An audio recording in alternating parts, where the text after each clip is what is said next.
Hi hello. അപ്പൊ നമ്മുടെ DC Lokesh കനരാജിന്റെ DC 7-ാം തീയതി ഇറങ്ങിയിരുന്നു.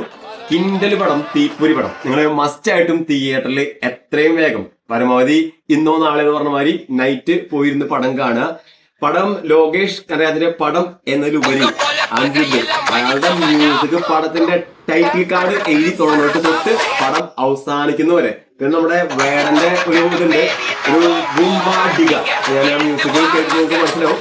പടം സ്റ്റാർട്ടിങ് ടു എൻഡ് ഒരു ഗാങ്സ്റ്റർ മൂവി. നമ്മൾ കുറെ എന്താ പറയാ കുറെ സംഭവങ്ങളൊക്കെ കൊണ്ടുവന്ന് കുറെ ഹെലികോപ്റ്ററോ അങ്ങനത്തെ വലിയ സംഭവങ്ങളല്ല. ആകെ ഒരു 10 കഥാപാത്രങ്ങളേ ഉള്ളൂ. അതില് നമ്മുടെ ലോകേഷാണ്, ദേവദാസ്, അതേമാതിരി തന്നെ ചന്ദ്ര ഒരു ക്യാരക്ടർ ഉണ്ട്. ചന്ദ്ര എന്ന് പറഞ്ഞാൽ നമ്മുടെ ഗോതയുടെ നായിക. ഞാൻ പേര് അങ്ങനെ പറയാൻ കാരണം നമുക്ക് പെട്ടെന്ന് ഐഡിയിടാനാണ്. അതിഗംഭീര എന്ന് പറഞ്ഞാൽ പടം തുടങ്ങുമ്പോഴേ നമ്മുടെ ലോകേഷ് കനരാജിന്റെ വക പുള്ളിയാണ് പടത്തില്. മാഡ്നസ് എന്നൊക്കെ പറയില്ലേ, ഫുള്ള് വയലൻസ്. 18+ ആണ് പടം, ഫുള്ള് ബ്രൂട്ടൽ വയലൻസ് ആണ്. പക്ഷെ ഒരു പ്രത്യേകത, ബാക്കി പടങ്ങളെ മാതിരി കുറെ ചോരയും പല പല വലിയ സെറ്റപ്പ് ഒന്നല്ല.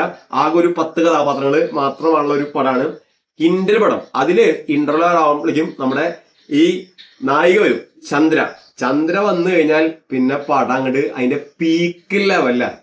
ഞാൻ രാഗത്തിലാണ് പടം കണ്ടത്.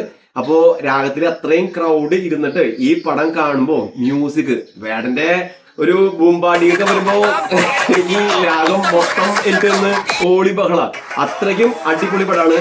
ഞാൻ ഈ അടുത്ത് കണ്ട പടത്തില് 100% അത്രത്തോളം നമുക്ക് റെക്കമെൻഡ് ചെയ്യാൻ പറ്റാവുന്ന സാറ്റിസ്ഫൈഡ് ആണ് പടം വേറെ ഇല്ല.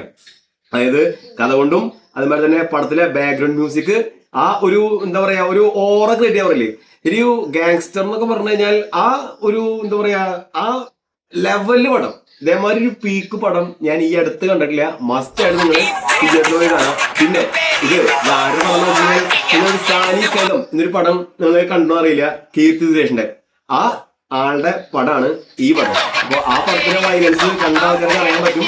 അപ്പോ ഗംഭീര പടം മസ്റ്റ് ആയിട്ടും തിയേറ്ററിൽ കാണാം. ഈ പടം കണ്ടു കഴിഞ്ഞിട്ട് വേണം നിങ്ങൾ എന്തെങ്കിലും റീൽസോ അല്ലെങ്കിൽ എന്തെങ്കിലും റിവ്യൂസ് ഒക്കെ ബാക്കി ഉള്ളത് കാണാൻ വേണ്ടിട്ട്. അതായത് ഞാൻ ഈ പടത്തിനെ കഥ ആരും പറയുന്നില്ല, അങ്ങനെ പ്രത്യേകിച്ച് വലിയൊരു സസ്പെൻസ് ഉള്ള പടമല്ല. പക്ഷെ അഭിനയം കൊണ്ട് വേറിട്ട് നിൽക്കും. അതേമാതിരി തന്നെ നമുക്കൊരു തിയേറ്റർ എക്സ്പീരിയൻസ്, BGM, സൗണ്ട്, ലെവലെല്ലാം ഓൾമോസ്റ്റ് നമുക്ക് 100% വെർത്താവും. മസ്റ്റ് ആയിട്ടും തിയേറ്ററിൽ എത്രയും പെട്ടെന്ന് കാണാം.